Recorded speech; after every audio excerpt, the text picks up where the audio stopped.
Set a boundary with an avoidant and they treat it like it's halftime at homecoming. The moment you say no, they hear, try me.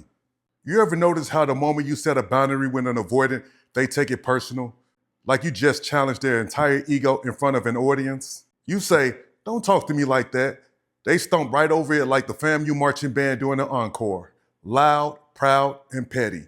Because to an avoidant, boundaries don't sound like self-respect, they sound like rejection. They hear, I'm protecting my peace, and translated to, I'm threatening your control. Avoidants treat boundaries like curfews.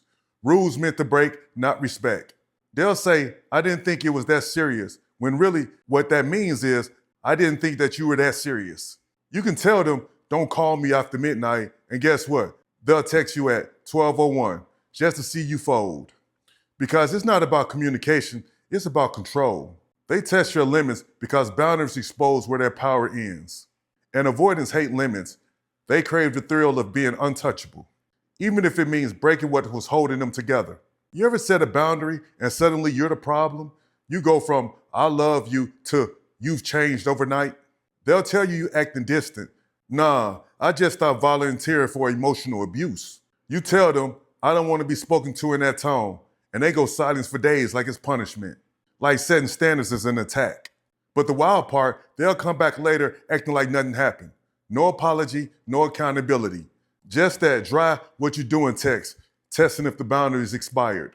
And most people fall for it because avoidants know your weakness. You mistake their silence for peace and their return for remorse. Avoidants play boundary dodgeball. Every time you draw a line, they move the goalpost, then gaslight you for keeping score.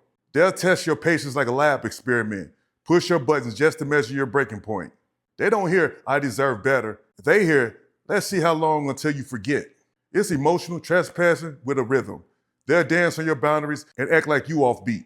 That's why you can't teach respect to someone who only listens to control. Boundaries don't push people away, they expose who was only stand for access. Avoidants don't want connection, they want compliance.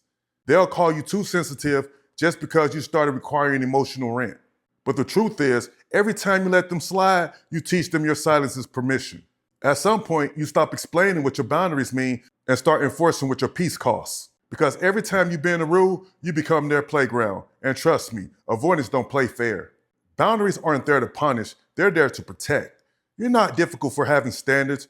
You're just finally learning to stop auditioning for someone who benefits when you lose yourself. So next time they stomp on your boundaries like a drum line, don't clap, close the door. Because peace don't need an applause, it just needs distance. If you're ready to set boundaries that actually stick, grab my ebook, Avoidant Attachment.